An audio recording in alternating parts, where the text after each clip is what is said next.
What's up, everyone? Welcome to the 412th episode of the Pokemon Podcast. It's super effective. I'm your host, SBJ. With me, Greg. Hello. I have returned. Welcome. You're back. Will. I am back. Also back. Happy Pride. I have a few things to say. Okay, if I may here be, yeah, exactly. Is this going to be short but rough? It's not. Right. It's like two statements and a question. Okay. My number one statement: I have now officially purchased BioShock for the 5th time.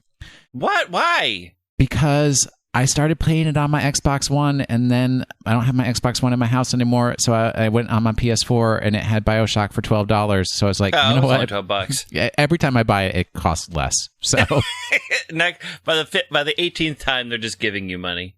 Yeah, I think so. My second statement, I just want to say thank you to everybody who has expressed support and concern for me and Greg over the past couple of weeks. Thank you very much for checking in. Very greatly appreciated. And my third, since this is a Pokemon podcast, I have a question for Steve. Steve, do you know what it means to pull someone's leg? Because from context clues from last week, you don't. I don't. Okay, I'm going to be completely transparent with you guys. I can't even remember the last 72 hours, more or less the last episode of this podcast. Because I think Al said something, and then you said, well, now you've pulled my leg, and then you revealed some additional information, and I was like, no, Al didn't pull your leg at all. Did you mean twisted your arm? Probably. No. I think it was like what is it like when you reveal someone's secret? If it was me, I'd say you spilled my tea, but it's like whatever. When you pull somebody's leg, it means you pull a prank on them. You tricked them. Yeah, no, I know that. Spilling the tea. Not according to last week's episode. Spilling the tea is the better version of straight people spreading gossip. Well, they go, "Oh, well, twist my arm." Like, "Oh, make me tell you this." Yeah. We don't have that guilt. We'll spill the tea at the drop of a hat. That's what we live for in our genes. I'm pretty good at getting my arm twisted. Yeah, it doesn't take a lot. Yeah, no, I'm Speaking of which, have I got something to tell y'all? Oh boy. I don't. Oh boy. Well, we got a loaded show. There was the release date for Armor of Isle, June 17th. Or the Isle of Armor. Isle of Armor. Wait, what did I say? Armor of Isle. Armored Isle. Armored Island. There's a giant turtle. That's what that is. We got some donation stuff to talk about. We have a new board game coming out for Pokemon. We do? We do. I didn't see this. What? Oh, I got it in the news. Burying the lead. We got some Gigantamax stuff to talk about, some hidden ability starters. But first, before we get to all of that, huge shout out to everyone who came through on Friday, this past Friday. Personally, our show, our podcast, what I do content creation-wise also on Twitch, raised over $9,000 in 8 hours for Color of Change. I tweeted about it. I let Discord know. I let Slack know. I let the Patreon backers know.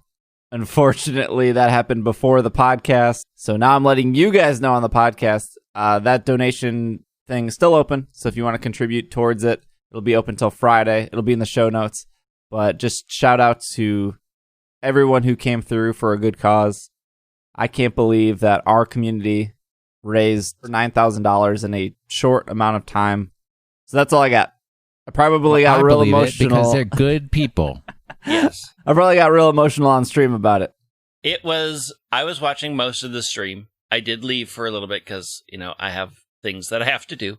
But it was incredibly emotional, not even just being tangentially aligned with what was going on, just to see, you defo lowballed the first goal because the first goal was done in 30 minutes, right? Yeah. like just immediately, and it was incredible to watch just that level of support, and just people have been really awesome all just the last 2 weeks, just like Will said, checking in on us and making sure we're fine, and amplifying things and just helping out. And that was just watching that happen on Friday was so incredible and just was great. Shout out to Maddie and Greg and Irene, helped with all that. And then I took Thursday off to set it all up for Friday, and there we go. It happened. So just a little behind the scenes, but thank you to everyone who contributed. And like I said earlier, there will the charity goal is still open until Friday, June 12th. So if anyone listening to the podcast who doesn't use Slack or Discord or Twitch wanted to throw their name into that hat, another expression. Yes. That link will be in the show notes. Welcome to ExpressionCast, where we cover the origins of expressions that you may know, but Steve probably said wrong. Correct. Okay. Now with all of that out of the way, the launch date unveiled for part 1 of the Pokemon Sword Expansion Pass and Pokemon Shield Expansion Pass. This was on June 2nd. Today, the Pokemon Company International and Nintendo announced new details for the Pokemon Sword and Pokemon Shield Expansion Pass, downloadable for the Pokemon Sword and Pokemon Shield video games. The first set of content, the Isle of Armor, will launch on June 17th, and the second, Crown Tundra, launches this fall 2020. The expansion pass is purchasable in the Nintendo eShop. Newly discovered Pokemon, new Gigantamax forms, exclusive moves, and more revealed. 3-4-minute trailer. That's just about, yeah. And it showed both the Island of Armor and Crown Tundra. Okay, well, we'll talk about that. The Isle of Armor is the first new adventure unlocked by the expansion pass. It will take place on the Isle of Armor, an island of off the Galar region. Many Pokemon make this island their home, living freely amid the lush nature. The island is also home to a dojo for Pokemon battles. Players and their Pokemon will train hard to become stronger under Mustard, the master of this dojo. We got one new Pokemon in this trailer. We got Galarian Slowbro. Yeah, with his pinchy Mega Man arm. That's what it is. It is Mega Man. Yeah. They're a poison psychic Pokemon. Which has never been done before, right? Yes. I believe this is our first. I don't know. We got to be careful when we say these things, because somebody always finds that one Rabombi out there, and I'm like, well, boy, I can't believe I forgot that one. Actually, in Pokemon Coliseum with the Shadow Pokemon. Okay, so a Shelder bite set off a chemical reaction with the species inside Galarian Slowpoke's body, causing Galarian Slowbro to gain the poison type. The Shelder latched onto Slowbro sometime unconsciously, bites down harder on Slowbro's arm, causing an itch that drives Slowbro to start wildly swinging its arms and smashing its surroundings. With a speed that puts even the quickest reflex to shame, Slowbro readies its Shelder and makes a poisonous liquid shoot from Shelder's tip. This shell side arm, a poison-type special move, may poison the target. The move will either inflict physical or special damage, depending on which does more damage to the target. Oh. Yeah, that's wild. Very interesting. I'm going to say I'm a bit disappointed of the trailer. I thought we were going to get at least one new Pokemon or another Galarian Pokemon we haven't seen before. I guess we haven't seen Slowbro, but we knew that Slowbro was coming. We also hadn't seen any animation of Urshifu and the Fushnikins, or whatever their evolutions are. No, we've seen Kubfu. The evolutions, whatever Urshifu turns into. Oh, Urshifu, like fighting stands for him, and Urshifu and water. Wait, what's the baby? Oh, is the baby Kubfu? Baby's Kubfu. Okay, so that's what I meant. We saw Kubfu and its evolutions. That's new. I don't know that we're getting more Galarian forms in this one. Well, okay, so if the leaker didn't spoil everything, technically before Sword and Shield came out, we had no clue about Corsola. We had no clue about Darumaka, sorry. Whatever. We knew Farfetch. We knew Ponyta. What other Galarian Pokemon am I missing right now? Meowth. We didn't know about Meowth. Yeah, that was spoiled. And then in terms, obviously, Weezing. Berserker. We knew Weezing. We knew Weezing. If they're doing the same approach where one of these will... Now that I'm saying that, that would be really smart. Because they know that no one can spoil it. Yeah. So why show it? Right. So I take that back. I would actually be disappointed with the DLC if we didn't get, like, at least one more besides the Slowpoke. Yeah. I mean, they had already hinted to the Slowpoke and Slowking. Like, they've hinted to that, so it makes sense that they showed it. But I think there's probably, definitely hope that there's more hidden. Yeah, I hope so too. Well, I think there will be. I especially because it's DLC. Yeah. Yeah, I think, and people lose their minds over Pokemon. People were pretty pumped about Corsola and Darumaka and stuff. Yeah. So I think that's like that's like a real easy, what's the expression? Real easy fish to shoot. Like shooting fish in a barrel. Fish in a barrel. It's a slam dunk. This is gonna be the most painful recording ever. It's like slam dunking fish into a barrel. There you go. Okay, now the sword game has the girl, the pink hair girl, and the shield game has the psychic boy, right? Oh, trainers. Women, I thought. No, the psychic dude. The psychic dude's a dude. Yeah, Okay. Avery, although originally listed as non-binary, is listed as he upon the website now. Yes. Clara is listed as Clara. Clara. So she is poison and he is psychic. And in the trailer, they show Avery's Pokemon Slowbro Dynamaxx, but is the conclusion I'm jumping to is they both have the Slowbro, right? Yeah, I think they both have the Slowbro. I think that was like the big hint that, like, if we had been reading between the lines, that would have made sense that the Slowbro is psychic poison because the two characters. And they both show up with the Slowbro. They both show up with the Slowpoke. It was right in front of us the entire time. It was there, and we didn't connect the dots. I feel like I've let the listeners down. They were the real Pokemon of the week. No. No, that was Chatot. Oh, right. Dunking a Chatot into a barrel of fish. A barrel of fish. Gigantamax Venusaur and Gigantamax Blastoise. The power of Gigantamaxing has made Venusaur's flower bloom so large that it covers the Pokemon's body. During battle, the Pokemon uses these petals as a shield and swings its two thick vines around to thrash the target. Grass-type attacks used by Gigantamax Venusaur will change to G-Max Vine Lash. G-Max Vine Lash doesn't deal damage to the opponent. It will continue to deal damage for 4 turns to any Pokemon that isn't a grass type. That's exactly the same as Charizard's G-Max move, except grass instead of fire. Blastoise's shell has grown to match its body, and it boasts new extra large cannons as well.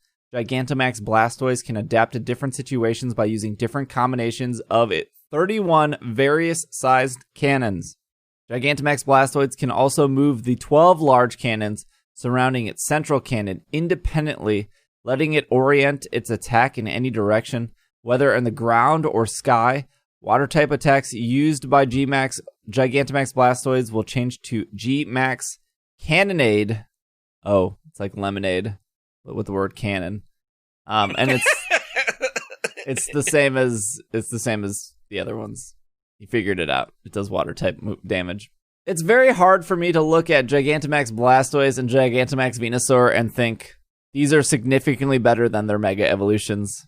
Yeah.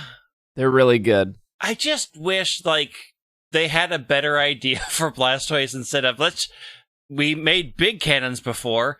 Let's make thousands of cannons. I know. It's just it's like all the multiples. cannons now. It's like, could you maybe do something? Like you gave Moltres, not Moltres, you gave Venusaur a terrible haircut.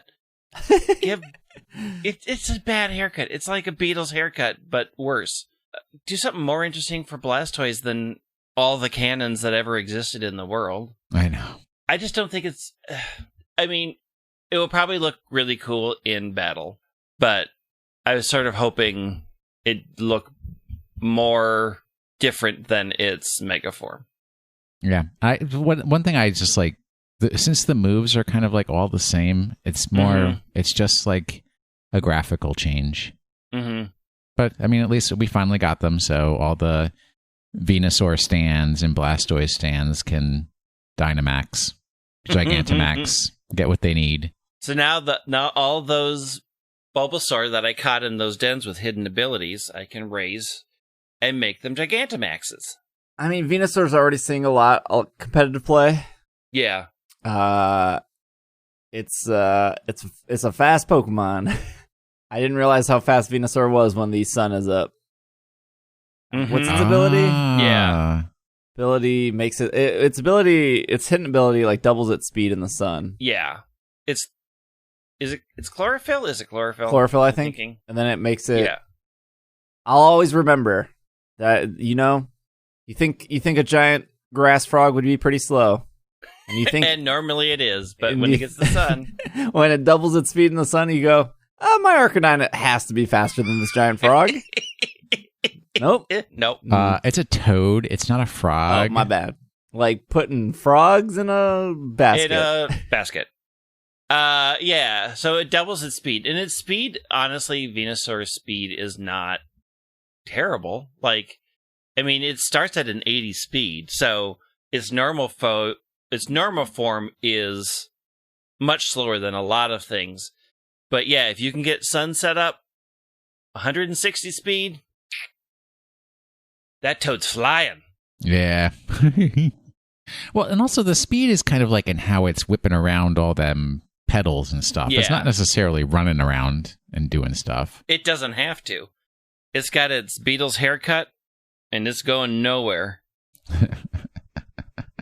I'm sure Venusaur will. I think Venusaur was already top 10 used, or maybe top 20 used, but I'm sure it'll shoot up even more when it has a dedicated Gigantamax form. Yeah, I mean it is going to dominate in a lot of ways, I think. Yeah, we'll talk about the hidden abilities for the Gen 8 starters, but Cinderace went from Cinderace, thank you. Maybe top 100 to number 1 in less than a week. Yeah. But, I mean, that ability is so good. Yeah, it is. But it's like, when are we going to get a grass type that has that ability? Because now we've got a water type that does and a fire type that does. Wait till Gen 9. I have a candidate. It has to be a starter. So unless when we get to Canada, we get a Roserade starter, a little Budew starter. Yeah, oh, so cute, so cute. Legendary Pokemon Urshifu's exclusive moves. The legendary Pokemon Urshifu has 2 forms: Single Strike style and Rapid Strike style. Each form can learn different moves and G-Max moves. A Single Strike style Urshifu that has followed the path of darkness can unleash a single severe blow, a signature move called Wicked Blow.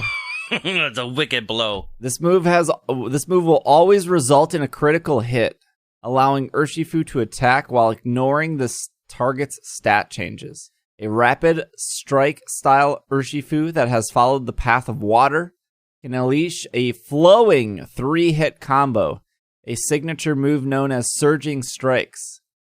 The move will always result in a critical hit, allowing... Wait a minute. Yeah.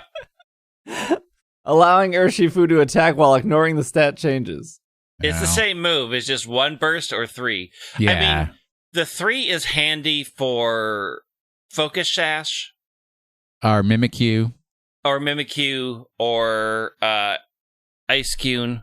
Although, actually, a fighting type move wouldn't hit Mimikyu. So, there you go. Well, that's not so good. Is it? But I mean, is it fighting or is it water? Oh, The true. 3-1. 3-1 is the I water one. feel like Wicked Blow is going to be a dark type move. Yeah. And Surging Strikes will be a water type move. So if it is water type, then it is Yeah. okay against Mimikyu. Unseen Fist is the new ability introduced in these expansions, and one that only Single Strike Urshifu and Rapid Strike Urshifu possess. For now. This ability lets Pokemon deal damage when it attacks with moves that make direct contact, even if the target defends itself by using a move like Protect. Yeah. Uh-oh. Get wrecked. This is a huge thing. I long for the days when Protect used to mean something. They can't. These cannot be put into actual VGC, right? These seem really good. Oh, well, I mean, if they're legendaries, then probably not. Yeah. I don't know how they're gonna categorize them. The only one legendary two legendaries that are allowed right now are Type Null and Savali. I think that's and it. all the rest of them are Dex filler. Yeah. Well, My the only favorite other term. legendaries are Zashi and Zamazensa, and they're banned. That ability means, the practice of protecting to scout what they have is not possible if Urshifu is on the field. I mean, having watched these since I don't know competitive, you can usually guess who's going to protect a scout. So, I mean, I don't know. Maybe they will, because maybe they want to put the threat of scouting, make that more dangerous. I don't know. Dark type attacks used by single strike style Gigantamax Urshifu will change to G-Max 1 blow. Moving on. Water type attacks used by rapid strike style Gigantamax Urshifu will change to G-Max Rapid Flow. G-Max 1 blow and G-Max Rapid Flow can deal damage even if the target defends itself by using Max Guard or Protect. Isn't the Max Guard one the important one? Yeah, because Max Guard will block anything. Will block everything. But Protect, if you used a G-Max move or a Dynamax move on a Protect, it still did damage, right? It'll do chip damage unless crazy boost or they're like 4 times a week. You can maybe break through a Protect. But otherwise, Protect will it will prevent most of the G-Max or Dynamax move, usually. So, yeah, boy, I don't know what they're going to do. I mean, they could have been watching over the last 7 months or so and said, we really need something to threaten the protection and the Max Guard. And they may put them in. I mean, it's... Yeah. I don't know. It's just like Protect is such a key element of the strategy in competitive VGC. Like, to completely obliterate it, well, then again, they really went after Trick Room and all the other stuff. Yeah. And we don't know their stats, right? We don't know that they will have the stats to make that worth it. Yeah, we also don't know their move pool. I mean, and we don't know the move pool. These specific moves ignore Protect, and there are other moves that ignore Protect, so it's not like this is completely unheard of. Well, sorry, their abilities. Well, yeah, their ability makes all their moves ignore Protect, I guess. So never mind. Well, provided it makes direct contact. That's an important part. So they could only have a few direct contact moves. Like the move pool will really tell us exactly how viable they are. Okay, they showed some other stuff in the Island of Armor trailer. Or I guess it was a trailer for both, but they showed tutor moves. Completely new tutor moves will be available on the Island of Armor. Trainers can have their Pokemon learn them in the exchange of Armorite ore, a substance that can be found on the Isle of Armor through max raids and other means. Another currency. Currency. Yet another currency. So max raids and other means, which probably just means do max raids. Yeah. And maybe once every 3 months, we'll give you a couple through mystery gift. Maybe through camping. Maybe. Burning Jealousy is a new fire-type move that can be taught with these expansions. When it hits, it will deal damage to all opposing Pokemon and burn all opposing Pokemon that have their stats boosted in that turn. Grassy Glide is a new grass-type move that can be taught during these expansion. This move has a high priority when used on grassy terrain. That one doesn't sound as good. No, that's not exciting. No water move they talked about here, but I'm sure there probably will be one. Maybe not. I don't know. Max Soup. Max Soup is a special dish made from rare ingredients that you can gather on the Island of Armor. Max Soup is such a stupid name. If a Pokemon with great hidden potential drinks Max Soup, I don't know if that actually means anything. If a Pokemon with great hidden potential drinks Max Soup, it will become a special Pokemon capable of Gigantamaxing. I think what they're saying is the hidden potential, since not every Pokemon can Gigantamax or has a Gigantamax form, that's the hidden potential. Oh, I see. Yeah, so you can convert a regular Pokemon to a Gigantamax one by feeding it the soup. But they're saying like Pikachu has great hidden potential, but Chikorita does not have great hidden potential. And never had. Never did, actually. Never will. But it's like, for me, it's like every time I've done a Gigantamax Garbodor raid, I like don't catch the Garbodor. So I can just take my regular Garbodor and just give it some soup and finally have that sweet Gigantamax Garbodor. Yeah. I mean, if you didn't want to go on eBay and pay $1.99 for a square, shiny, legit Ultra Charizard holding 4 Master Balls, 500 sold, and you already had a shiny, Charizard, you could give it the soup. And you just saved yourself $1.99. Yeah. Easy peasy. I mean, okay.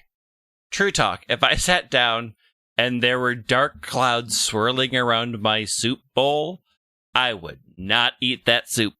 Well, you're just lacking in imagination. Nothing good comes from dark red clouds that are swirling around your soup.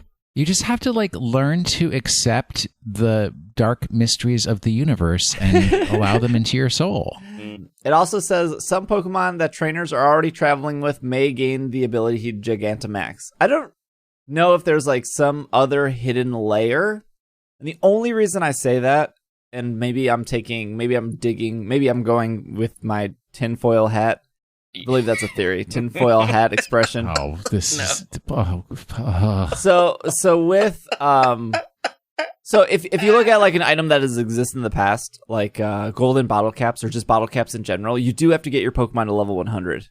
And because, again, this is just a tinfoil hat theory. I don't really care if this is true or not. I'm not hanging my hat on this. You're not hanging your tinfoil hat on your conspiracy theory? But I wouldn't be surprised if they would require you to have max friendship with a Pokemon, which you would do through Curry in order for it to have the max soup.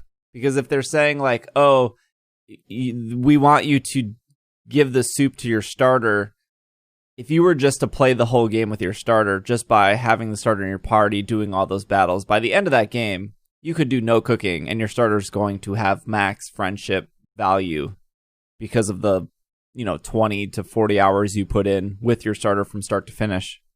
And we do know that they limit bottle cap uses by level 100. So if they want to give the trainer a reason to care about friendship, instead of just shiny hunting that Garbodor and then taking it directly and pouring soup down its mouth, hey, maybe you should waggle a little feather in front of its face for a couple minutes. Probably not. Maybe. See, just... I read that sentence in a completely different way.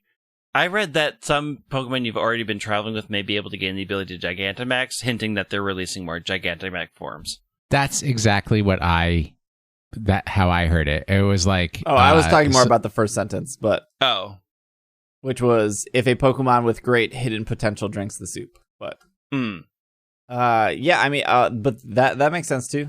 Some Pokemon traveling may also gain the ability to Gigantamax. I would assume like this Sinistea would be one, or Poltegeist. I'm sorry. Give the T the move Scald. How did you miss that? How is that not a thing? I do not understand. It's not a water type. A lot of non-water types get Scald. It's T. Yeah, I guess we'll see how hard it is to do this. How many ingredients or whatever you need. I got 2 million watts, so if they need somebody, if it involves buying some random roll from two dudes standing there, I got a turbo controller and 2 million watts ready to buy. I wish I wasn't so low on watts. I guess I got to just go after those little glowy dudes. Yeah, I'm at like 700,000, I think. I'm at a lot. Oh, sorry, we didn't get to the best part. I saved the best part for last for the Island of Armor. Cram-o-matic. Ugh. What? Yeah, what is this thing? This nightmare. The dojo on the Island of Armor houses a unique take on recycling in the form of a device called the Cram-o-matic. If a player feeds it 4 items, it will combine them and give them out in exchange for a new item. Hopefully it accepts whipped dreams, because I don't need that many Slurpuffs in my life. This is just like Monster Hunter all over again with the amulets or the talismans. Yeah. I can't remember which one it was. And it's like, you're just going to be throwing them in there and getting out whatever random. And you know what you're going to do with that random one? Combine it with 3 other things and throw it back in, because you got to keep trying till you get the one you want. Trainers can receive a variety of items, including Pokeballs, PP Ups, and more. Some combinations might even produce rarer items. So that's it. We don't know what the Cram-o-matic does. I think this is where people suggested that it might produce like friend balls or love balls. Ooh, the apricorns? Those balls? Yes. And if it's anything like the Champion Cup, good luck. I don't know. Maybe it'll produce them very easily. Maybe it's what? I don't know. I don't even know what combination would it be? Like 1 whip dream, 3 luxury balls? Like, what am I throwing in to get the... What is... We'll never know. I mean, it's not until it's out. So, yes, we will know in a week, but... What's like an incredibly rare... Like, what happens if you throw in a golden bottle cap? Can you throw in a golden bottle cap? That's probably the rarest item, right? What's rarer than a golden bottle cap? Master Ball. There you go. You mean the Master Ball? You mean the 4 Master Balls I get with my... years. Charizard. When you buy your eBay Charizard, yeah. Throw 4 Master Balls in there, and you will get the Ultra Shiny Master Ball. The Ultra Shiny Master Ball will turn any Pokemon you catch with that Master Ball into an Ultra Shiny. Stop. There's probably one 6-year-old listening to this thinking that this is real. You heard it here first. When it's true, put my name up in lights. So excited that Cram-o-matic got a lot of love. They could have released it like Chatot and then forgot about it. Here's the bigger question. Are you going to make a Cram-o-matic of your own? Because it's just a gas can and a rice cooker, a vacuum hose. Like, you could do this at home. Do this on stream. Make your own Cram-o-matic. All of these things can be picked up at your local hardware store. Hardware store selling rice cookers now? Yes. Ace Hardware would, yeah. Yeah, for sure. It's not a bad thought process. I'm giving you content for free. We're getting new backgrounds. Did you talk about the new backgrounds? It wasn't for what? Wasn't in the press release. iPhone? It's on the website. Yeah, I know. Well, they announced that. That was only like new. But yeah, new trainer card backgrounds. I mean, I know they're not going to do it, but I wish the trainer card had more information shown. Like, I wish the trainer card on the back said how many trainer battles you've done, how many times you've beaten the Champion Cup, how many eggs you've hatched. All the eggs. How many raids you've done. That would be a really cool statistic. But I'm maybe the game doesn't The game keeps track. I'm sure the game I'm sure the Pokemon Company knows exactly how many raids are done. Yes, the game keeps track. Let's be honest. Before we talk about the Crown Tundra, though, and we'll probably take a break before we do that, this doesn't seem like a particularly big DLC. You have no idea yet. From a 3-minute trailer, you can't tell. There could be up to 7 hours worth of content. From a 3-minute trailer. From a 3-minute trailer, 90 seconds dedicated to what we're going to see in a week. I have heard other people voice this, that, they're worried that this is going to be pretty... What we saw is literally it. You see the 2 towers on the beach, which is down the street from a dojo, which is next to the wild area. And that could be it. And I don't know what people want out of a DLC that, in this case, makes their $15 worth it. Now, I hate saying, like, it doesn't matter what they give me in the DLC, I will get my $15 out of it, because it sounds like I'm just this, I'll take anything the Pokemon Company throws at me and I'll like it kind of person. You're a stooge. Right. You're a stooge is what you is. But the Pokemon Company has thrown things at me that I haven't liked in the past. Like, when Omega Ruby Alpha Sapphire came out, we barely covered that game because I just wasn't having fun with it at the time. Rude. But the position I'm at now with Sword and Shield is I have 670 hours in Sword and Shield. I love the heck out of these games. So for an extra $15, even if it's disappointing, even if everything we read in the last 40 minutes is all that we're getting, I think to me that's worth the $15, because I'm still at the end of the day going to be able to get new Pokemon, specifically Kubfu and Urshifu and Slowbro. Well, I guess technically I don't have to pay the $15 for that. I could theoretically not pay and trade somebody for those. Mm-hmm. And I get the enjoyment of, there's a new Pokedex. There's the Island of Armor Pokedex, and I can catch 100 new Pokemon in these games. And to me, that is enjoyment. I like filling a Pokedex, even though I have all of those Pokemon in Pokemon Home, and I have probably many duplicates of it in it, and I could probably just move these Pokemon over and fill the dex instantly and get whatever the reward is, if there is a reward for completing the dex. I like walking around the wild area, catching the Pokemon, marking it off my checklist. I like filling out checklists. I like collecting those stuff. This is well documented in this program. Yes, it is. But I am, even though like it's $15 for this one, and even though it seems lackluster in the press release and in the trailer, I hope there's more to it. But if there's not, I think I can get the $15 out of it, because I have probably had I've definitely had $15 down the drain by ordering something at Five Guys and being extremely disappointed.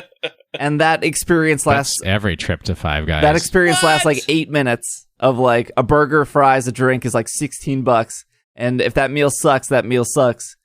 But I know for sure catching 100 Pokemon in this game will probably be, for me, 5 to 6 hours. And I still have old stuff to do.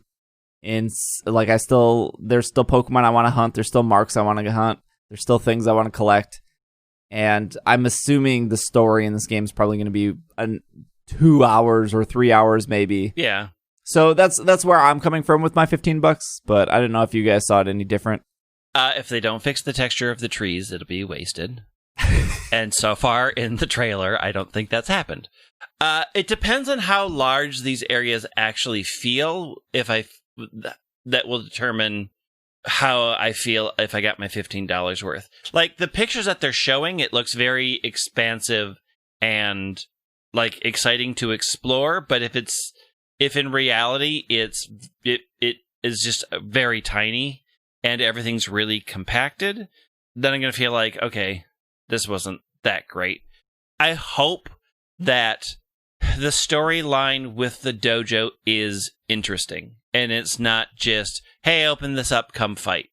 That would, like, if there's just no story at all around Mustard or the dojo or why they made this ugly vacuum, like if it's just a bunch of things they wanted to put in the game that aren't well connected, then I will be disappointed in it. But if it has a good story, if it feels great to explore it, I'm not that overly thrilled about catching Pokemon that I literally do have in home and I can just transfer in. It'll give me something to do, but that doesn't hold my attention for very long. So I'm just hoping that the storyline is good. It feels expansive enough that I feel like I'm actually exploring a new part of the world and not just a tiny island that feels tacked on. I just feel like Island of Armor is going to be very oriented around opening up competitive and battling and giving people more resources to be able to develop, their Pokemon into competitive ready, VGC to some level teams and everything, and probably won't be so expansive because the amount of work and labor you're going to be putting in is to create competitive Pokemon, right? So less spacious and more like function. I don't know how much story they would need to have around that, like to unlock all of these different areas that are going to make it so that you can develop more competitive Pokemon.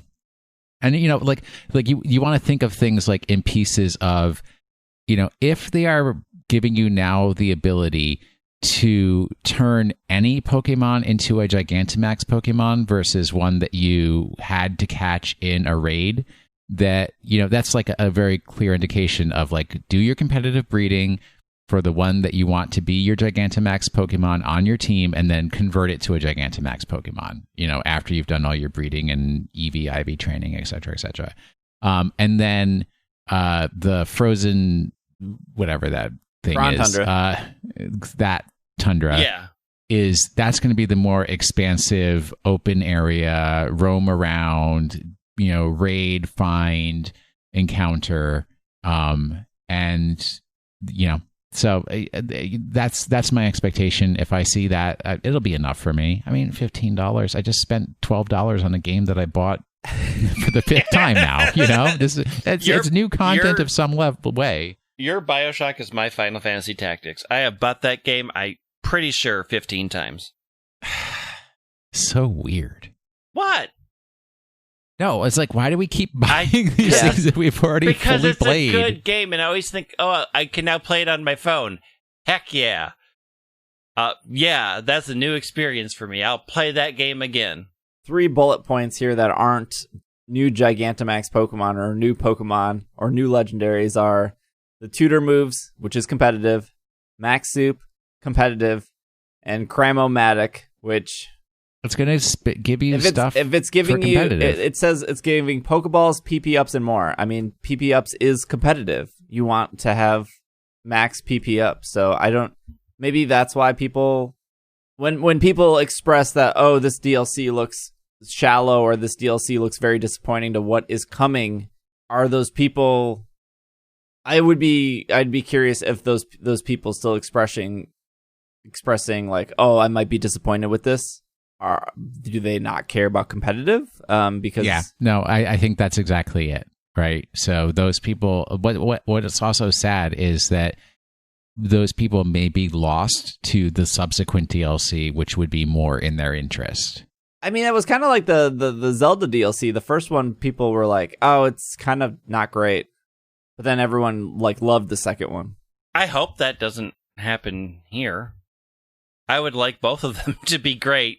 Exactly. I mean, it could be great if you love competitive, but if you don't love competitive, then right. It feels it's not like universally it's not great. Yeah, but that's well, that's why I'm hoping that they are making competitive easier, but also balancing it out with some other things for people who don't do competitive. Like, I'm hoping that at least part of their mind was, we need to also make this fun and accessible for people who don't want to do competitive. Right. Well, that's why you have the story, and that's why you have catching Pokemon. Yeah. It's just, is that going to be enough? I just hope that the balance is good. All right. Well, let's take a break. We'll come back. We'll go through the Crown Tundra, although there's not as detailed as what we just talked about. But we will be right back. but I thought I'd bring a bit of my own culture to the podcast. Okay, all right. So please excuse me if this is dreadful. When I wake up, well, I know I'm gonna be the man who answers the question of the week. I'm into that. When I wake up, well, I know I'm gonna be the man who answers the question of the week. Then I feel like I can't go 500 miles. I can't go to Edinburgh legally. I can't go 500 miles. So,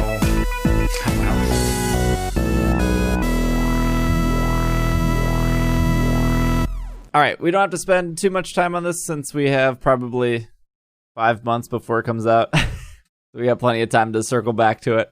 But the trailer also did show the second area unlocked by the expansion pass is the snow-swept realm of the Crown Tundra. In this frigid yet beautiful landscape, with its jagged winter mountains and shining silvery landscape, people live in a small community where they sport and rely on one another. A man named Peony? That's a peony, like the flower. Oh, Peony. Will appoint the player as the leader of his exploration team in the Crown Tundra and will task them to investigate reaches of this frozen land. Players will be able to explore the depths of raid dens seen during max raid battles. What's more, it seems that several previously unseen legendary Pokemon make Crown Tundra their home. All right.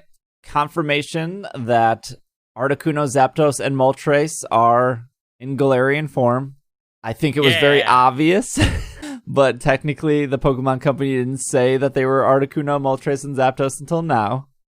But the legendary Pokemon bearing a strong resemblance to Articuno, Zapdos, and Moltres have been spotted in the Crown Tundra. These Pokemon seem to bear Ice type, Electric type, and Fire type characteristics, respectively, and thought to be the same Articuno, Zapdos, Moltres seen in other regions. Recent gathered data reported sightings and other sources about these Pokemon have bolstered they are, in fact, distinct variants. So we have Galarian Articuno, which is known as the Cruel Pokemon. It is psychic flying with the ability competitive. Wait, no more ice? No more ice. Oh.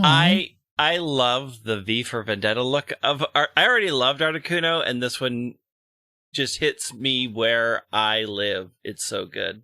I mean, we all agree that out of the birds, Articuno is the best bird. Absolutely. Yeah. Yes. But not in this trio. What? Chocobo, Here we Zapdos. go with the Chocobo, controversy. Zapdos. We'll check back in after we get through how great Articuno is here. I also think that these are literally designed for competitive based off their abilities and their typings and whatever. These are definitely going to be VGC. Once every several decades, this Pokemon appears in the Crown Tundra. Galarian Articuno signature move Freezing Glare is a psychic type move in which a Pokemon attacks by firing psychic powers from both eyes. This may result in leaving the target frozen. So wild. I love it.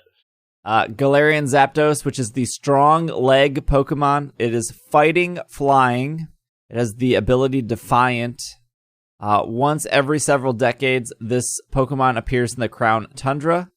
Galarian Zapdos' signature move, Thunderous Kick, is a fighting type physical move that overwhelms the target with lightning-like movement before delivering the kick. This will lower the target's defense stat. And finally, Galarian Moltres, the malevolent Pokemon. It's dark flying with the ability Berserk. Once every several decades, this Pokemon will appear in the Crown Tundra. Galarian Moltres' signature move, Fiery Wrath, is a dark type special move which the Pokemon transforms its wrath into a fire-like aura to attack. This may cause the opposing Pokemon to flinch. Those are the Galarian versions of your birds. They also revealed 2 new legendary Pokemon, Reggie Drago and Regieleki. That's so bad. I think it's Reggie Alecki. Yeah, I think it's Regieleki. Regieleki. Alecki? Yeah. Alecki. Like electricity Alecki. Like Elekid, but bad. But worse. Okay, Regieleki. you know what? Thank you for saying that, because that just brought to mind that just quick note, they really missed out on the opportunity to have a Galarian form Elekid that had a different plug. Okay, go on. Absolutely. Well, maybe that's hidden in the Isle of Armor. Regieleki absorbs electrons to live. They could have done like Regivolt, Regibolt, Reggie Shock. No, because all the Reggies, like, their name is like their type. Yeah. Regice. Regice. Regice, Regirock, Registeel. Registeel. Yeah. So they're all types. Gigigus. Reggie Giggles is made out of laughter. Is made out of laughter and joy. Yeah, you're not wrong. But they've used the words bolt and shock and volt and... Patterns. They have to stay with the patterns. But this isn't a pattern. This is just bad naming. But it's not electric, because electric doesn't have a K in it. Maybe not the way you spell it. Yeah, but this is the Galarian. You know, the English spell everything different. They add U's where they don't belong. Yeah. They throw in K's when you're not expecting it. It's aluminium, Reggie Aluminium. Yeah, it's wild over there. I understand that when they name these Pokemon, specifically legendary Pokemon, they name them with the thought process of they're going to be similar in every language. And for the most part, that's true, minus like the Tapus and minus Articuno, Moltres, Zapdos. It just seems like a very hard name to say. Like, it doesn't roll off the tongue. Regieleki, it's as easy to say as Melikalikimaka. I don't know what your problem is. Maybe, not wrong. Maybe other languages. Very easy to say. Its signature electric-type move, Thunder Cage, fires furious bolts of electricity from its lower half, trapping opponents directly below its cage of lightning. Thunder Cage doesn't only deal damage. The electrified cage will also cause damage every turn for 4 to 5 turns to prevent the opponent from fleeing or swapping out. It's literally Fire Spin. That's all it is. Or Whirlpool. It's electric Whirlpool Fire Spin. I'm getting tired of these multi-turn moves now. It's like, we got one trick here in Sword and Shield, and that's it. It's the Electron Pokemon. It's electric type. It's 3 feet tall, 11 inches. It weighs 300 pounds. It has the ability Transistor. And then the other one is Reggie Drago, the Dragon Orb Pokemon. It's a dragon type, 6'11", 440 pounds, with the ability Dragon's Maw. Reggie Drago's body composed of crystallized dragon energy. When Reggie Drago's signature move, Dragon Energy, the Pokemon assumes the similar shape of a dragon head. Then fires intense dragon's energy from its mouth. Then I didn't think they ever printed a dragon's energy. You know? The more HP the user has remaining, the higher the move's power. So it would be similar to like Overheat or Water Spout. Yeah, it's Dragon Water Spout. Do we know what Dragon's Maw does? No. Okay. It's Bite not stuff? I don't recognize it. It's not one that already exists, right? According to Bulbapedia, the effect is unknown. Okay. New Reggies are cool. Sure. I like the designs. Yeah, they're fine. Then they're not. I'm not as excited for them as I am for the birds. I'm all about the birds. That's because you're a hardcore Gen 1er. I am. Even though my favorite Gen is Gen 3. Which is when the Reggies were introduced. I thought the Reggies were Gen 4. No, Regigigas was Gen 4. Ah. Because you had to get a Relicanth and a Wailord to get into that secret chamber to find out where the Reggies were.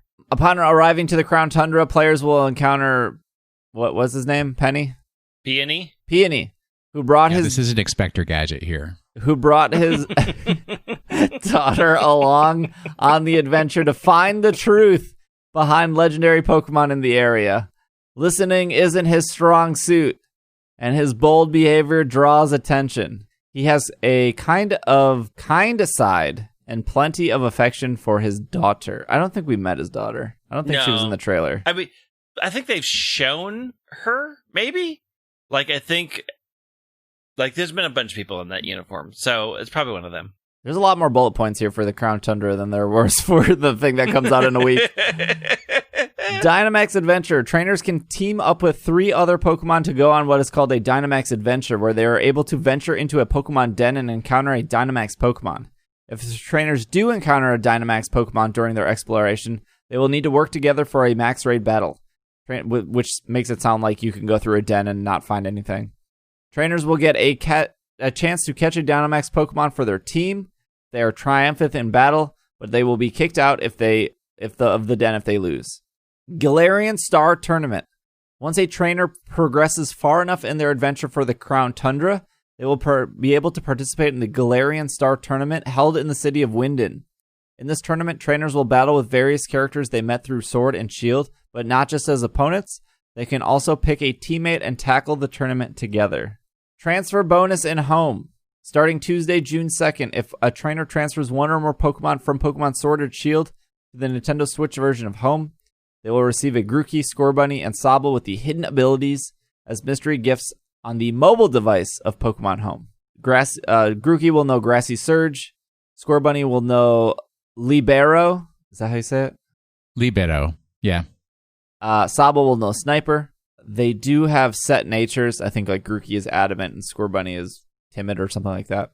And finally, going on right now is the Gigantamax Festival from June 1st through June 29th. Many different Gigantamax Pokemon will be encountered in max raid battles for Sword and Shield. Snorlax will be featured in both games. Sword will have an increase of Gengar, Kingler, Lapras, Garbodor, Corviknight, Appleton, Amped Form Toxtricity, Centiskorch, Grimmsnarl, Alcremie, and Duraludon. And Gigantamax Pokemon appearing in Shield will be Charizard, Butterfree, Machamp, Orbeetle, Dreadnought, Colossal, Flapple, Sandaconda, Low-Key Form Toxtricity, Hatterene, and Copperaja. And that's it. That was the whole trailer. Also, the Penalty guy has a new Pokemon on his hat.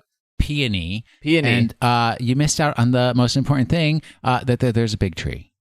Yes, there is a big tree. There's a possibly very berries. big tree. Shake, shake, shake, shake, shake. Shake up that tree. That's how you get... Who's the new legendary in that region? Calyrex? Yeah, Calyrex. Calamine lotion. Yeah, shake that tree until it falls out. Trying to find a good picture of this dude, but he has a creature on his hat, which could mean nothing, but also Aracudo was shown in Cramorant's mouth and not announced as a Pokemon at all, and it just appeared in the game. I mean, it was leaked, but they didn't knew. We knew that deep down Cramorant knew what was up.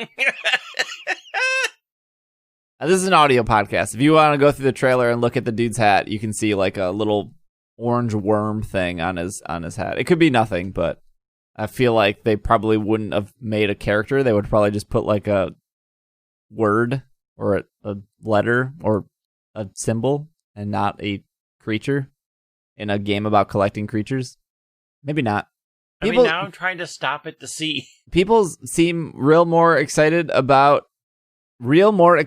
a sentence. They seem more excited about the Crown Tundra. And I don't, again, this is the comparison of the two. If we're assuming that the Island of Armor is very competitive focused, and maybe most of the people being vocal about this on social media just don't care about battling as much as they like to, besides having just a ton of legendary Pokemon to catch in max raid battles, and besides co-op that leads to max raid battles, and besides going through the Champion Cup again through co-op, that's all that the second DLC seems to be offering, which is co-op and which is max raid battles. Well, and just like you get a new wild area to explore. Yeah. You get that in the first one. And you get to get all the legends that you've missed. Again. Well, you missed them before. You see. Yeah, I don't know. It doesn't seem like the second one is bigger. It just seems like the second one has a different focus. And it just seems like people like that focus more. People like catching legendaries, I think, more than they like going through a battle tower. I agree with this completely. I believe I used to watch a Twitch streamer who would go through wormholes rather than doing any kind of battle thing. I like wormholes. We got plenty of time to talk about the Crown Tundra more in depth when it actually happened. Well, yes. This is also off Pokemon.com. Battle Academy. You guys like board games, right? I like tabletop games, yes. Yes. What if the Pokemon Company debuts a new board game with the Pokemon trading card game Battle Academy? I probably won't buy it. Nope. What if I told you the iconic Pokemon trading card game from the Pokemon Company International reimagined as a first ever easy to learn and fun to play family game releasing worldwide on July 31st, 2020? Okay. I'll maybe. Hey, I do does like that cards. Not look like a new Pokemon, Greg? I mean, it Looks like a Rotom. It looks like a Yeah, Galarian Amoris. Oh, Amora? you got that. Yeah. Amora? yeah, Amoris? I mean, I don't know how to say its name. it depends on how you. It could be a stylized letter P. It could be a P, but they It's like gave it an I. PX. It's Galarian Tropius. It's just that they put a lot of effort into his hat, and They did. that looks like a Pokemon. They did. Yeah. I mean, there's a lot of effort in that design for it not to be probably a Galarian form of something. Like, I could see an ice type Tropius, or because we're in the tundra, And like it's the deals frozen with the trees, bananas. Or it could just be the or- letter P with an I. or it could be POX Pox. His Or name XOP. is Peony. So, Yeah. I mean, they didn't have But- to put anything on his hat, but they did. They didn't have to put anything on his hat, but they did. So there is something to be said. I'm just saying, I stopped it and cut it and showed it to you. Okay, so back to this board game that we're not going to buy. Today, the Pokemon Company has announced In a world. the Pokemon Trading Card Game Battle Academy, the first ever board game adaptation of the Pokemon TCG, one of the most beloved and best-selling trading card games in the world, providing everything a, quote, trainer, end quote, needs to master the basics of the Pokemon TCG. Battle Academy offers fun, family, entertainment, combining strategic Pokemon TCG gameplay within a classic, not sure how it could be classic, easy to learn family game experience. Let me go on. Known for its beautifully illustrated cards that are fun to collect, trade, and play with, the Pokemon TCG features a vast assortment of product offerings with something for every trainer, from casual collector to avid competitor. Now, with the introduction of Battle Academy, there is more an accessible option for aspiring players. Let me go on. Have I not sold you yet? You're going to have to, and no. You're going to have to keep going on, because... The quote, the Battle Academy is designed to be easy to learn and fun to play for all types of trainers, including children and parents that may be new to the Pokemon TCG, end quote, said J.C. Smith, who is the Senior Director of Consumer Marketing at the Pokemon Company International. Consumer of Marketing. How could they lie to us? J.C. Smith also says, quote, Pokemon has unique ability to bring people together. And that is true. That's true. we look forward to seeing families enjoy Battle Academy at their next game night as parents bond with their kids over one of their favorite entertainment brands and collectible Pokemon TCG cards, end quote. I will say the good thing about this, my hope for this, is that all of my friends who have children and then those children get to be about 6 years old and then they buy them packs of Pokemon cards and then they call me up and they're like, how am I actually supposed to play this game? We just flip them over and whoever has the highest number wins. They'll stop calling me. And I'll be like, just go get this board game and it'll explain everything. Leave me alone. You know what would also solve that problem? If they would put the Pokemon... turning off my phone, not answering phone calls at all. on, make a mobile simple version on the phone to teach people the rules.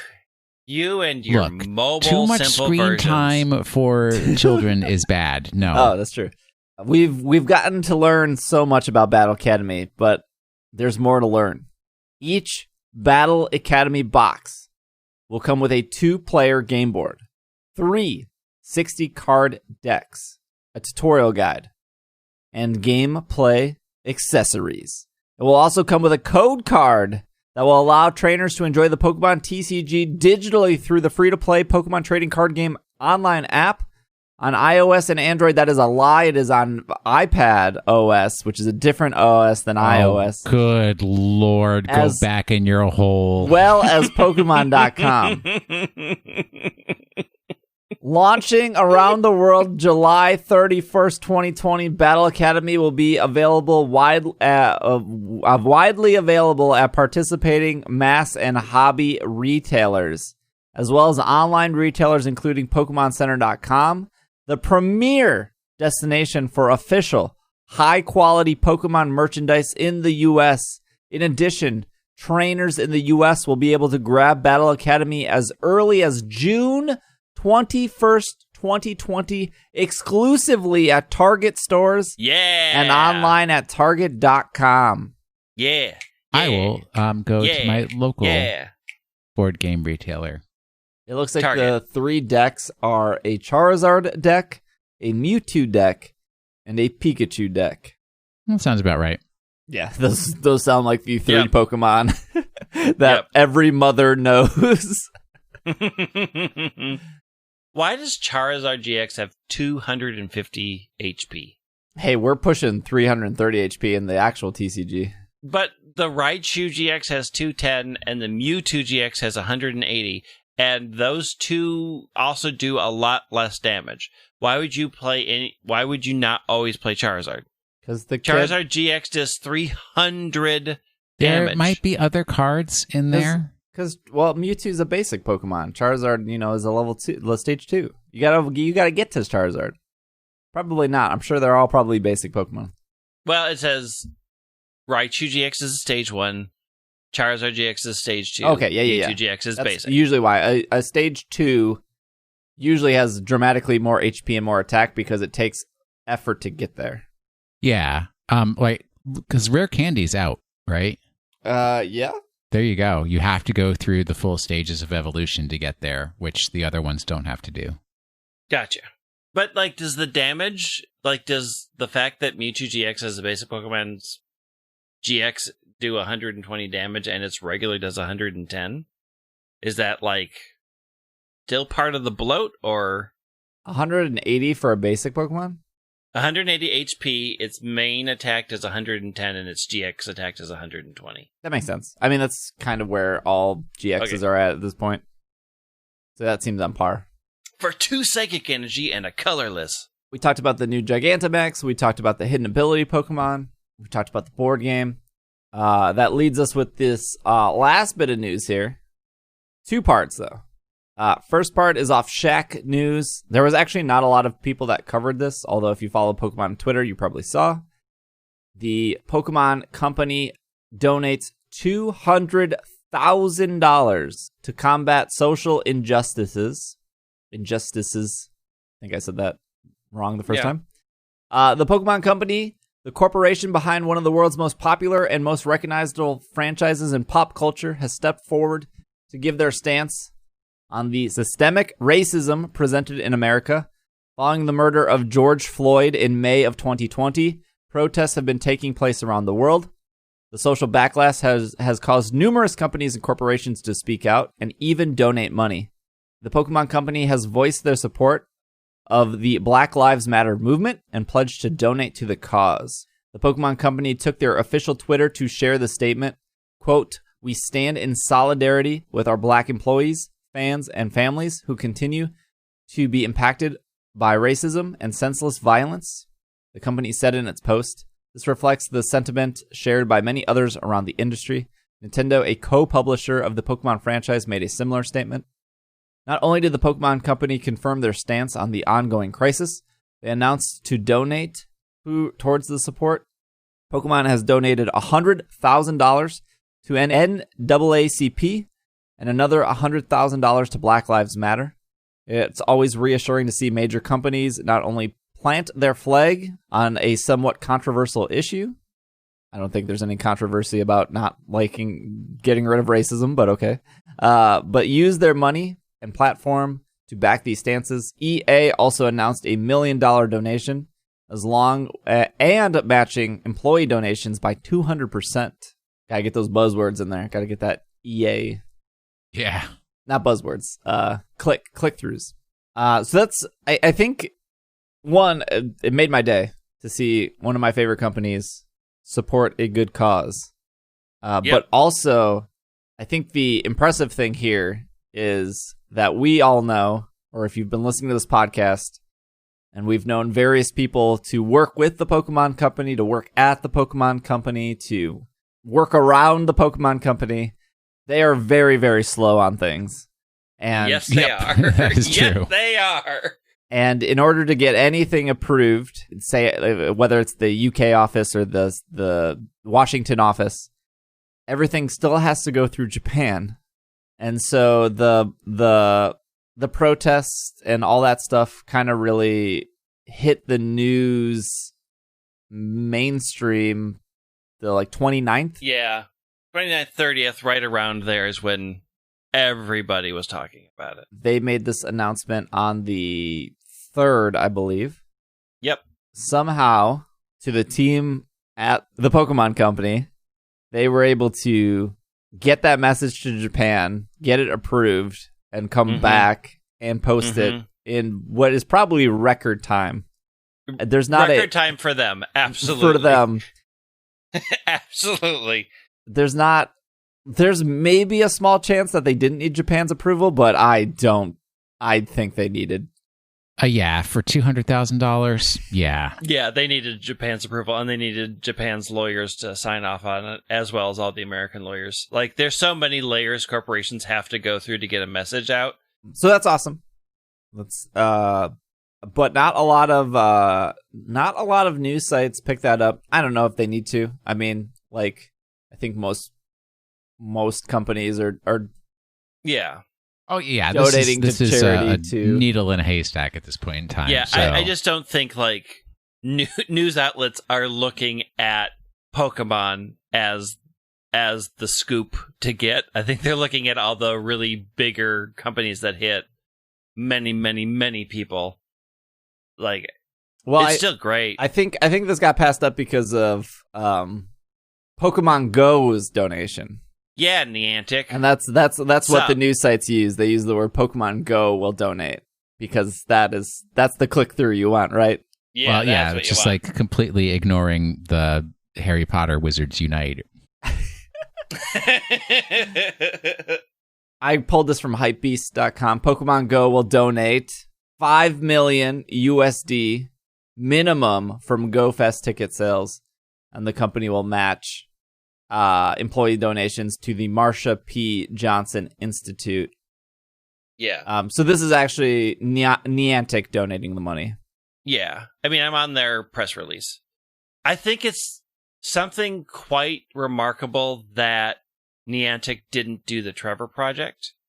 I mean, they're donating $100,000 to the Marsha P. Johnson Institute, which never gets love. Yeah, I appreciate people don't talk about it, but black trans people, if you want to talk about every card stacked against you and nobody paying attention to your needs, the fact that they have called that out in their giant press release, makes me appreciate the people that work at Niantic so much to pick such a vital charity in addition to what they're already doing. Their press release is very long. Mm-hmm. Which they also didn't need to do.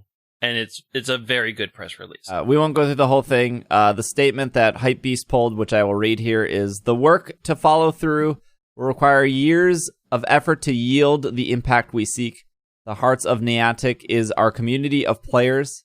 It is imperative that we stand up to support black trainers, agents, and wizards. We aim to be a force of change committed to the long road ahead of rebuilding a more just and fair system where all are welcomed, valued, and have a fair chance of success. And then it says, we will be donating Niantic's proceeds from Pokemon Go Fest ticket sales, committing a minimum of $5 million USD.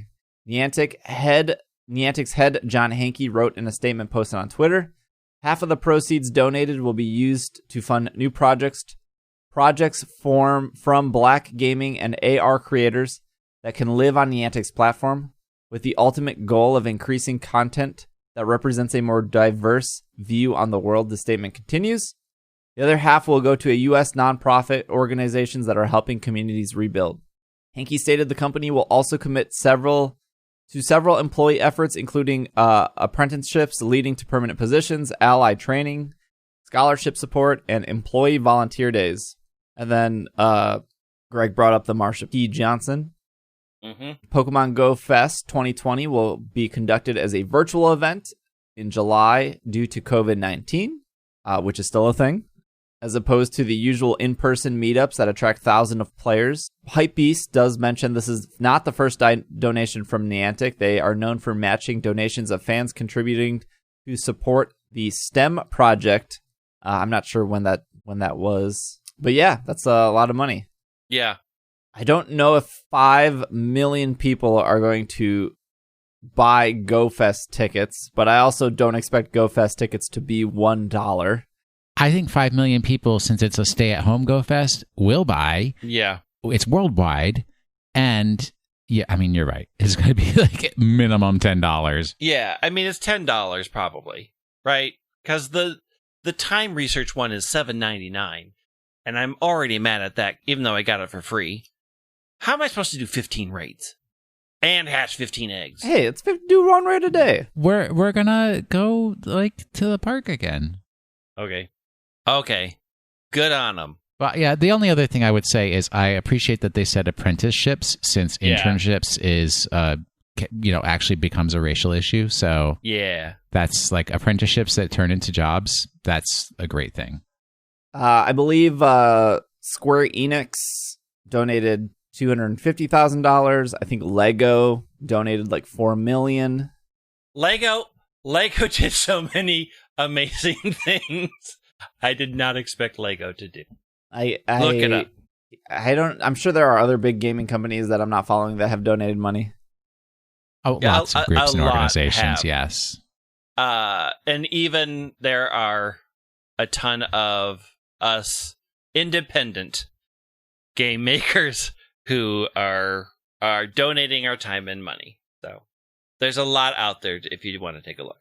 And again, if you're looking to donate and you don't know where to go, even if it's like $5, our charity Color of Change that we have donated to ends on Friday, and that's in the show notes. So thank you to everyone who has donated so far. I think that's it for news. I think we got through it all. Yep. Which brings us to Pokemon of the Week.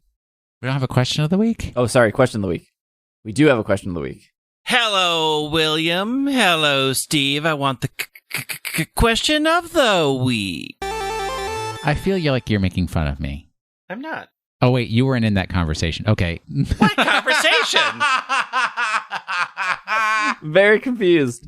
What conversation? Don't worry about it. Don't I'm need to bring worried up about my it own now. personal confusions of me, confusing former female rockers and who they were. I missed some news earlier. This is Too late. This is Drew and our is the news that Joan Jett is not the same person as Pat Benatar? Because there you go. Oh no! Stop! No! Come on.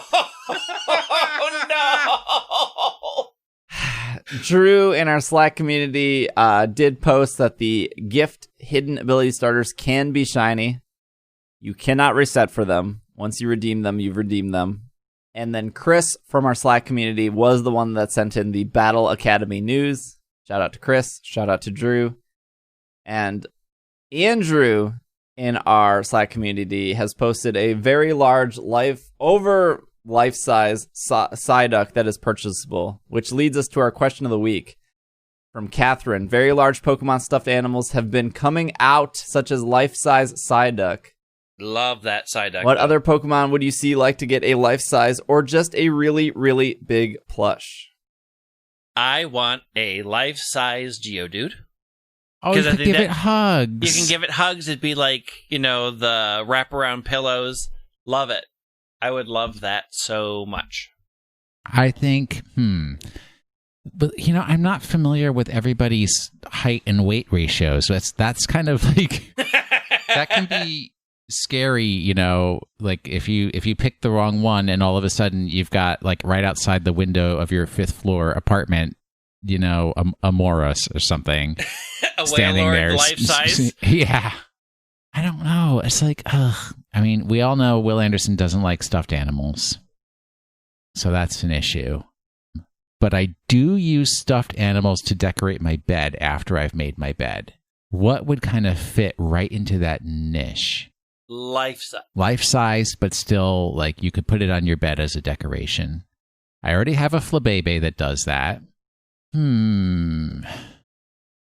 Greg, give me some advice. I mean, wait. What about... a life-size Rabombi would be real tiny, wouldn't it? It'd be very... Well, maybe not the Rabombi. It would still be tiny, though.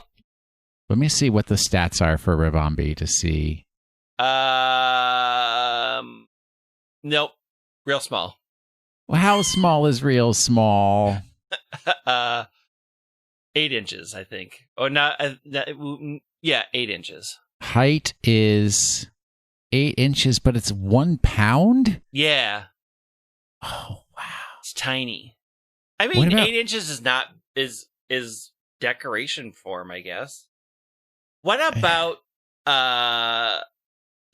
How big is Sylveon? Yeah, but I mean, having a stuffed Sylveon, it's got the ribbons everywhere? Yeah. What about a stuffed Glaceon? That's too cold. What about a stuffed Leafeon? That's too ugly. What about We've already got stuffed Eevees. We gotta get out of the realm of things that people have already experienced. How about for Drew, Halucha?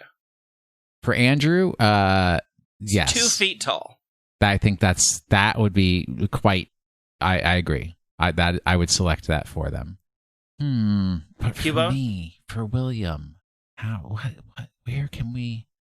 A Rockruff? I mean, it's chunky. It's a little cute puppy. How big is Volcarona? True. I think it's actually quite large. It's 5 feet tall. Oh. That's doable. I will take a 5 foot tall Volcarona. Yes. Okay. Steve? Cramorant. Yeah, we knew that was coming. Life size? No, not life size. Oh. I don't know how big big Cramorant is. Isn't he like 2 feet tall? Orant.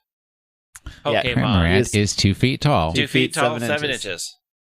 39 pounds. Now, would you want your life size to have a mouth that you can open to shove other plushes into? Oh yeah. That would be so cool. Oh, yeah. And you store all your plushes in its belly, and then you squeeze it, and they come up. I got all the ideas. The Hire DLC, me, Pokemon Company. The DLC could give us a chance of Cramorant having its own Gigantamax form. Could. True. Won't. Could. Probably not. What's our Pokemon of the week? All right, well, the previous Pokemon of the week was summed up in one sentence, and I will read that sentence back to you again. My Pokédex... Oof, we're off to a bad start. My Pokédex indicates that on July 22nd, 2017, I was walking down South Michigan Avenue to meet up with SBJ at Burger Bar Chicago, where the air conditioning was not working, for a local fan event when I was told that this psychic flying type quasi-bird had been spotted above Buckingham Fountain, which seemed appropriate as it is known as the Lord of the Seas. It's Lugia. It is, isn't it Lugia? Is it? It is Lugia. What's happening? Why is this? Steve did say at the end of last week that he knew it already. It's true. But and he was also there. He's known a bunch of them and never said them right. It's true. I usually do know the answer. Don't reveal. Supposedly. Nothing. The world doesn't work anymore. Well, new times, new days. Okay, here, I'll do it. It's Joan Jett. Oh, no. Stop. That's so mean. Look, 80s rocker ladies. You know, I was young. I get it. I get it. What's our trivia? Lugia was actually created for the movie, not for the games. And yet it was in the games. Yes. So Lugia was created by Takahashi Shudo for the second movie. He was surprised to learn that Lugia was then used in the games and put in the anime. Why would you not? And there was a baby Lugia in the anime too. There was. Why would you have Pokemon that you couldn't have in the games? That just seems so counterproductive. What? Because I don't know. It goes to the whole there's like a bunch of Pokemon fans and their mental gymnastics of how like the games are like the most important part of the series. When in reality, Pokemon would long survive, never releasing another game again. But yeah, just like the anime unveiled Togepi first. And for the people who need help picking apart the clue, July 22nd, 2017 was the first Pokemon Go Fest. And they released Lugia after the Go Fest was after the disastered. Bomb. Yes. I think Lugia was always supposed to be released that day. Yes. And it is Lord of the Seas because Ho-Oh is Lord of the Skies. Which makes no sense because Lugia is not water type. But in the beginning of I know Silver, that it's underwater. I know that he's swimming underwater. It doesn't still. And Sinistea still doesn't have Squall. So yes. Chaos and disorder everywhere you look. Please fix it. Before the introduction of Gold and Silver, Lugia was known as Pokemon X. And in the anime, Dr. Namba, yes, everyone remembers Dr. Namba from the anime. You don't? Also refers to Lugia as Pokemon X. Perhaps, coincidentally, it is known as codename XD001 in XD Gale of Darkness. An amazing game. Interesting. In Gold and Silver, Lugia, like Ho-Oh, has the same encounter music as a normal wild Pokemon. Rip off. That was true with the legendary Pokemon Raikou, Entei, and Suicune before they received unique music in Crystal. However, Lugia and Ho-Oh got their own unique music in Heart Gold, Soul Silver. Despite not being a water type, Lugia is usually depicted as a water type in the Pokemon trading card game. Oh, that's true. Lugia's shiny form, shown in Pokemon Stadium 2, is green rather than pink. I like Lugia. Yeah. I liked Lugia more as a kid than Ho-Oh, and now I realize that I was wrong as a kid, and Ho-Oh is significantly better. My only issue with Lugia is that it looks real weird. The shuffle icon's real great. Why? Okay, back up. Why were you wrong? Why is Ho-Oh better? Because Ho-Oh can make rainbows. What can Lugia do? Nothing. Control the sea. Wow. Nah, if I needed something, I'd rather have a rainbow. If I needed something to control the sea, I'll call my boy Kyogre. He makes things rain. Yeah, I'm all right with that. Look, I'm already in the sea. I'm already wet. I mean, you're not wrong. I'm not going to say you're right either. You like Lugia more than Ho-Oh? It's Gen 2. I don't like either one of them. Yeah, I think it's pretty much equal fine. for both of them. I will say this. I like Ho-Oh's shiny form better. Yeah, it does have a good shiny. It's got a good shiny. It's got a terrible shuffle icon, though. But it's got a real good shiny. I wish Bulbapedia showed a picture of what it looked like in Stadium. I kind of want to see this green one. I'm sure you can find it on the internet somewhere. Or, just play Pokemon Stadium. Ugh, that's a lot of work. Until you get the shiny. That's not going to All right, be a thing anybody's going to do. What's our Pokemon next week? Photo of the week for this week. Okay. It is, I feel like I need to explain myself, but I don't feel like I can explain myself. So you either get it or you don't. I might say that it's produced by Rick Rubin. That may mean something to you. It may not. But here we go. I tried. If you have clam pearl problems, I feel bad for you, son. I got 99 Pokemon, but oddish ain't one. I've got sheer force, it's hidden of course, got hypercutter or shell armor without remorse. Some critics claim my claw has HP to 10k, I eat shelter and cloister, so what can they say? If you grew up so crabby, your mood is too low. At level 16, you learn Protect to bounce on a foe. I'll give Crabhammer, Razor Shell, and Guillotine a go. That's definitely a way to strong-arm you, though. I'm in Ash's party on an afternoon show, but I've seen Giovanni's gym, too, you know. Electric types try, I'll give them a pass, and grass types maybe could feint me with sass, but groundies, I don't know what you take me as. Or fires, you'll find that you'll come in last. I only have one type, if you find that fun. I got 99 Pokemon, but oddish ain't one. 99 Pokemon, but oddish ain't one. If you have Clampearl problems, I feel bad for you, son. I got 99 Pokemon, but oddish ain't one. There you go. Oh, that took so much work. Oh boy. All right, well, we will be back next week, the last week before Isle of Armor. Yay! I'm so excited. I don't know if we'll get any more information. Maybe. No. Maybe they'll... No. It's coming out in a week. We also don't know how it's releasing. It magically appears on your Switch. Ba-ding. Yeah, but is it going to go by region, or is it just going to unlock for everyone? Or I don't know. Ooh, yeah. I don't know. Midnight in your region or midnight PS? I think when I was asking my Twitch chat, they were saying for Smash, it just unlocked for everyone at the same time. And it was I 8 remember p.m. at night or something for US. So I don't 100% know. Yes, the one US time zone. Yes, 8 p.m. for all of the US. I don't know how it's releasing. What I do know is I am planning on streaming it when it comes out on the 17th. And I normally start my new game streams at noon.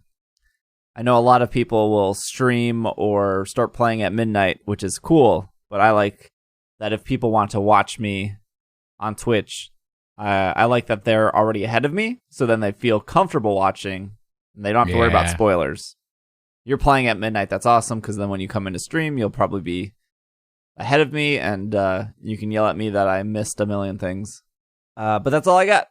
That's it. That's our podcast. If you want to find Greg on Twitter at White Wing, Will at Washing the Sink, I am at Dragging a Lake. You can follow the Twitter on podcast. You can follow the podcast on Twitter at PKMNcast. Patreon in the show notes. Charity in the show notes. Whatever else is in the show notes. I think that's it. That's our episode. Thank you guys for listening and making it to the end. We'll see you next week. This has been another episode of the Pokemon Podcast, and we are super effective. Super Cramo vacuum weird thing. Make your own, kids.